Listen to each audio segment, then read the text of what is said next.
Hello, happy Wednesday, hump day, September 25th, 2024.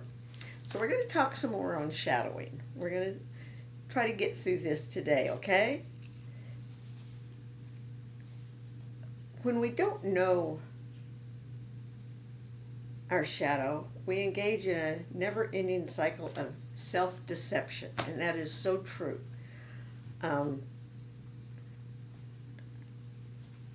I, for a long time, I never journaled, didn't understand. My son had been talking to me about shadowing, but I never understood it. Finally, when I hit rock bottom with my divorce, he sat down and explained it to me on how it works. And let me tell you what, I enjoy it. This morning, my schedule was a little different. Normally, when I get up, I'll get up and do my journaling first. But this morning, I just had a feeling that I needed to take the dog for a walk before doing my journaling. And it helps. I was more receptive of the journaling. It was easier because I thought of the question as I was walking, as Snickers and I were walking around. And I was able to come up with how I wanted to respond to the journaling. And with journaling, it's funny, is once you start writing, it's like your hand takes over and it just does its thing. And I really enjoyed the journaling for this morning. It was relaxing. It was mind opening. And that's what I believe I have needed, because I was in such a situation that my mind closed up and it did not want to accept new information. Now I have worked diligently doing this for the past year, and my mind is so opened up. I am able to accept things and not get worked up about them. Like I had an incident this morning that I couldn't find my phone. Normally I'd get panicky, but I didn't. I took a deep breath, I relaxed, went right to my phone. So there's a way to do this without getting anxious and having anxiety attacks.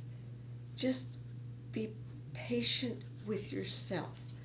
And learning to do that is not easy. It's not. It really isn't. But it's getting easier.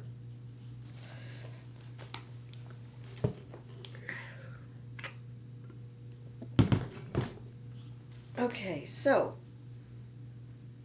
the ego, your id, sees itself one way but behaves and thinks. It behaves, thinks, and feels differently. So basically, I believe what that means is that our unconscious thinking thinks one way, sees itself one way, but in actuality it's different. And we need to bring the two together. Ultimately, self-deception occurs when you divorce from your shadow. So don't try to lose your shadow. You can't. Shadow's part of you. You're never going to lose it. What you can do is minimize it. Minimize and bring it forward. Bring it into you to where it's not back here, but it's up here, and you can work with it. Think of bullies,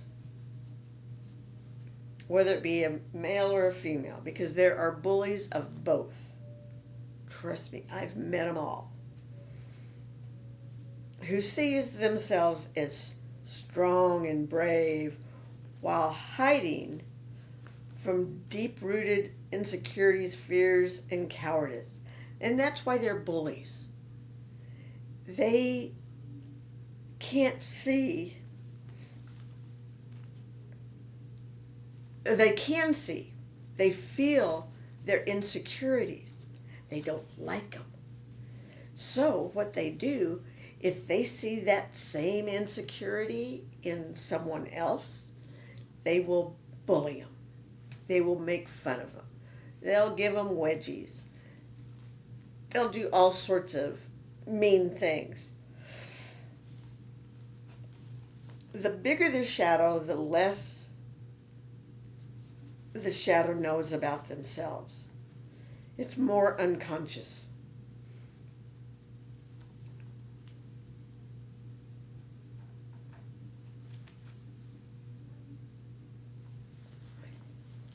And with less self-knowledge comes more self-deception. So you need to learn about yourself. Learn about your shadow. You need to learn it, not hide it. You need to learn about it, and you need to work it into you, into yourself. Internal dishonesty becomes a way of being, a required mechanism for maintaining false beliefs about oneself. And what that is I used to have false beliefs that I was fat and ugly and stupid, because that's the way my husband made me feel.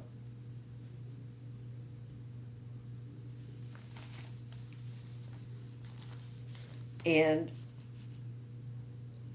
I basically was constantly sabotaging myself, was trying to do things right.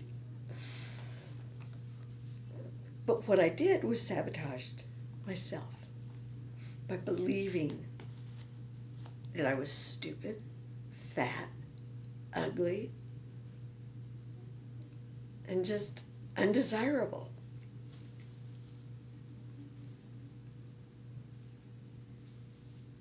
The problem with internal dishonesty is it arrests development. It stops you from growing. I had the internal dishonesty about my weight and how I looked from childhood. Because my mother was always telling me that I needed to lose weight.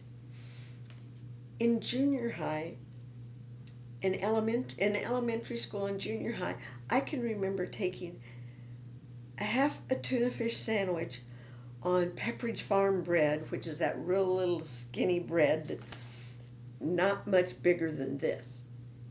And I had half of that for lunch. I had a piece of bread that big with a dollop of tuna salad on it. That was my lunch, with carrot sticks, celery sticks, apples. But I look at pictures of me. I wasn't fat. I don't know why my mother kept telling me I was fat. It made me feel ugly. It made me feel fat. I have always been self-conscious about this belly. The reason for the belly is because of the stress I was put under to be a good student, to lose weight, to be more active, to get rid of the fat.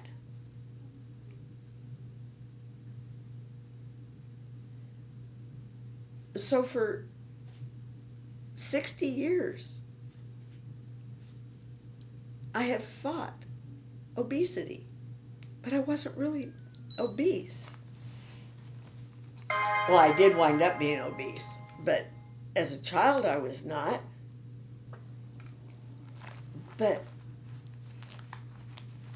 And now I'm diabetic because of all of it.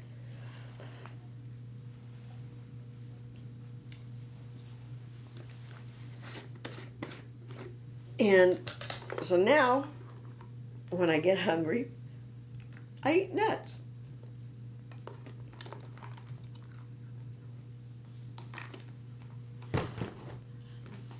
Because it's a healthy snack.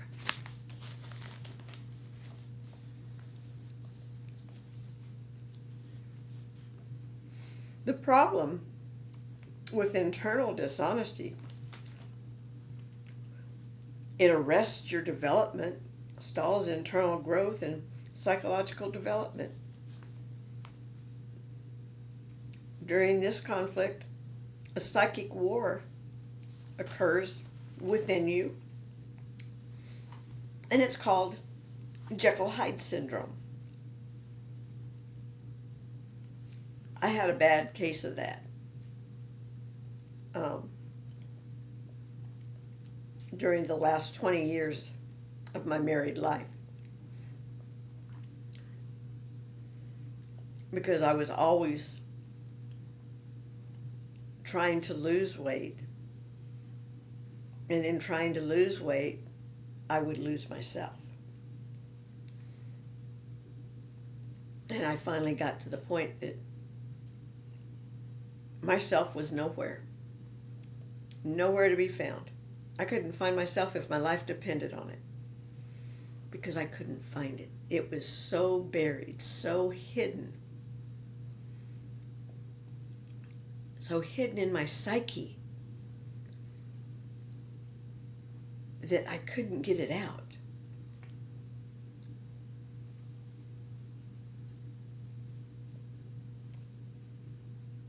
And what happens when you repress your shadow? It can do damage. It can do some bad damage. So we got to work on that. Projection, when we deny a quality in ourselves or one we see in others,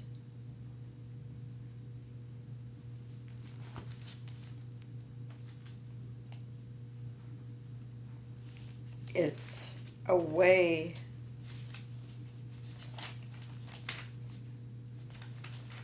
of protecting our ego.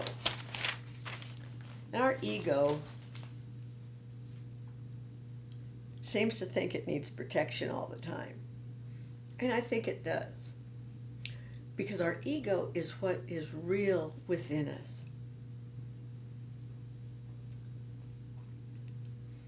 And we have to keep it happy.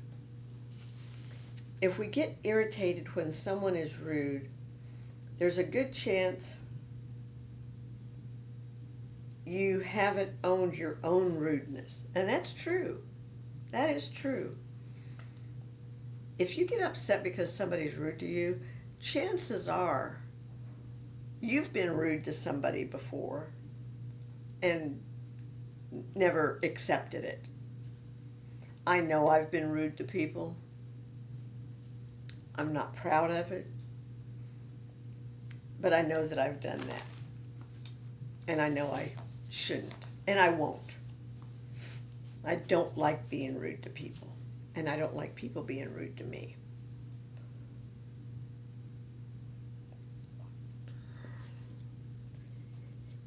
Yes, they were being rude to you, but if rudeness wasn't in your shadow self, you probably wouldn't be bothered by it so much.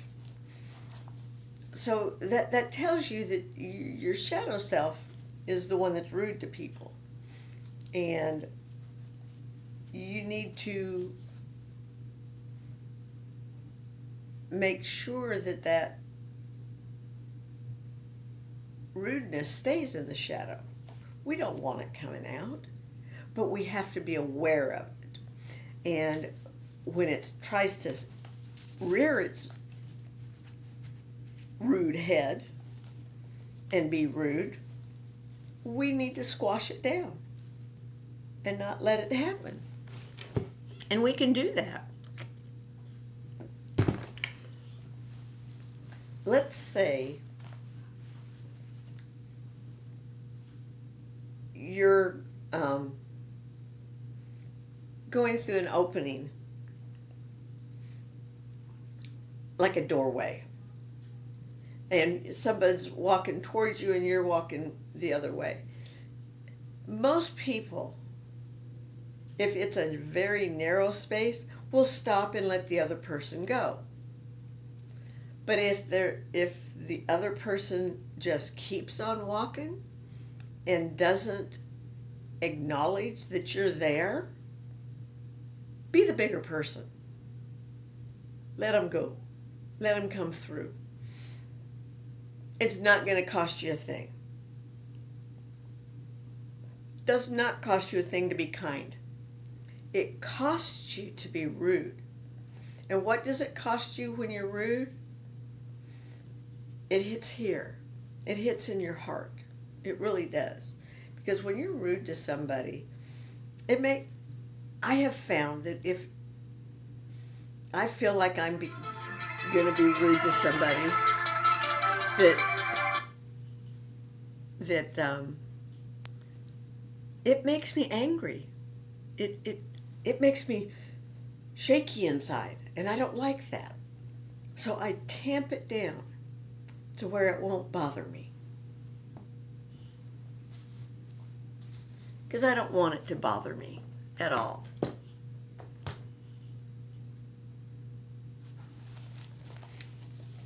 Okay. These projections distort reality, creating a boundary between our perception and who we are.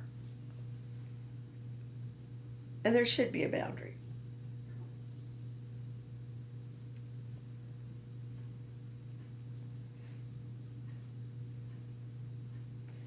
Our ego is our conscious self, our self-identity, who we perceive ourselves to be. Perceive. It's our perception of who we are. Our persona is our social mask. The face we show the external world before doing shadow work. It represents the role we play. I think this is where a lot of people are trapped in their persona. Absolutely.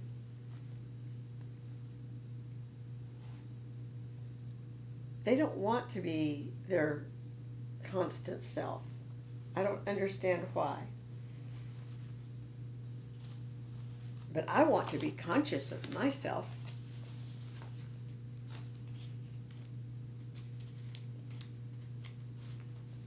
Individualization, separating from the collective, including one's parents and cultural norms. I know my children, my kids, have done some separating from me. And rightfully so. I wasn't the best parent in the world. I know that. I accept that. I just wish they could accept it, and that I'm trying to change. I'm trying to be a better person. I know I can't go back in time and fix things where I messed up as a mother, because I know I wasn't perfect. I tried to be. I wanted to be. Oh my God, my kids they'll never understand how much I wanted to be a perfect mother for them. And I hate that I wasn't, because it damages children. My daughter she can't and refuses to talk about her childhood. Even though she needs to. I talk about mine. I know mine wasn't perfect. My parents tried.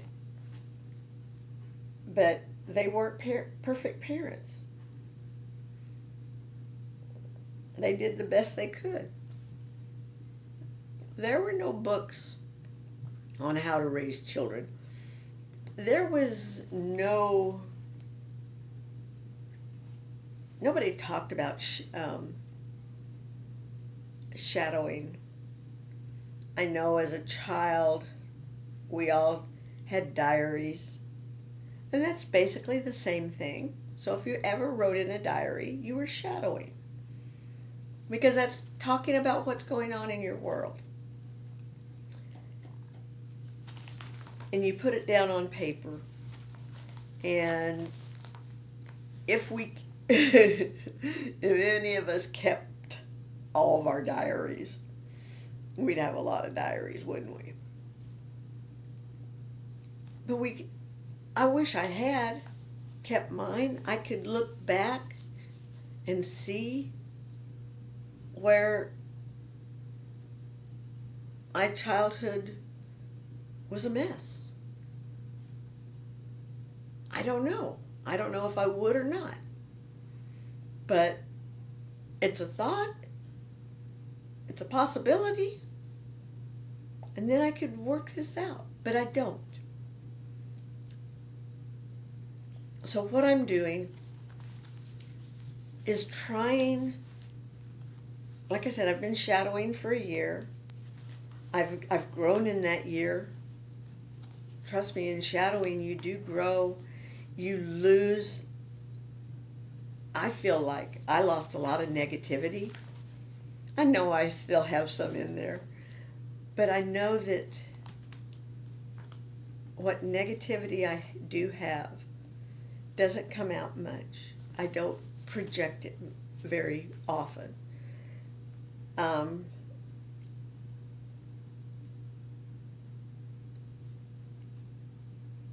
To become a unique individual, to individualize, one must strip away the social mask, the false identity that the ego created for itself in the course of early development. And boy, my mask must be really ugly, because I just can't imagine.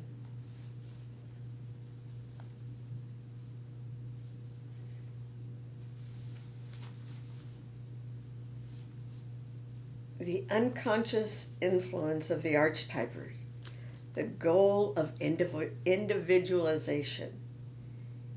Increase your consciousness. Expand your mind. With this, we can heal the splits in our life. And I believe that, because I have several splits that have healed.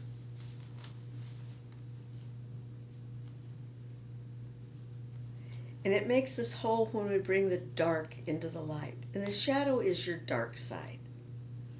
And we have to bring it forward so we can correct it. This is an incredibly complex process. It really is. Like I said, I've been doing this for a year, and it's been a lot of work, hard work, but you know what? Hard work is worth it. It really is. Hard work shows what you're worth, what you can do. And I think my hard work has shown that I have survived 38 years of hell. And I am now alive and ready to face the world, and ready for the world to face me. Because I love the world, and I'm going to have so much fun with this world. And Shadow Work Part 2. Well, maybe we can, we'll do this. We'll start that part tomorrow. I think we've done enough today. I've given you enough things to study on. to think about. Go Google shadow working and see what you can find. What I found in my shadow working in searching for these things, I found Shadow Works 400 shadow work prompts. And I enjoy, some of the questions aren't relevant, but I enjoy doing these. They bring things to my mind as to what's going on in the world and how I can work with things in the world and stay safe and be happy, because that's all I want in life. I want to be happy, and I want my family and friends to be happy, and I want my family and friends to be many. I want many people. I love friends. I would love to be able to, on any given day, call up a friend and say, hey, let's go have lunch. Let's go for a walk. Let's go do this. Let's go do that. And hopefully that will happen. And I will be able to catch up to all my older friends that I went to school with and make new friends too, because that's what I like doing, making new friends. It's lots of fun. It's a lot of work, but it's a lot of fun. And I've met lots of people in my neighborhood. I have several friends. Marcy and Duchess, her dog, Marcy and Charlie, and Mary and Duchess. And Snickers just loves both those dogs. Charlie and Duchess, she just, oh my gosh, she just gets so excited when she sees them. And she loves playing with them. And I think this afternoon we may go over to the dog park and see if she wants to go playing with some other dogs. I think that would be fun. I think it would be fun. Because she hasn't been to the dog park in a while. And I think it's a good idea. Take the Chucket and go to the dog park. That would be a good thing to do. So that's what we're going to do this afternoon. You all have a wonderful day. Peace, love, always.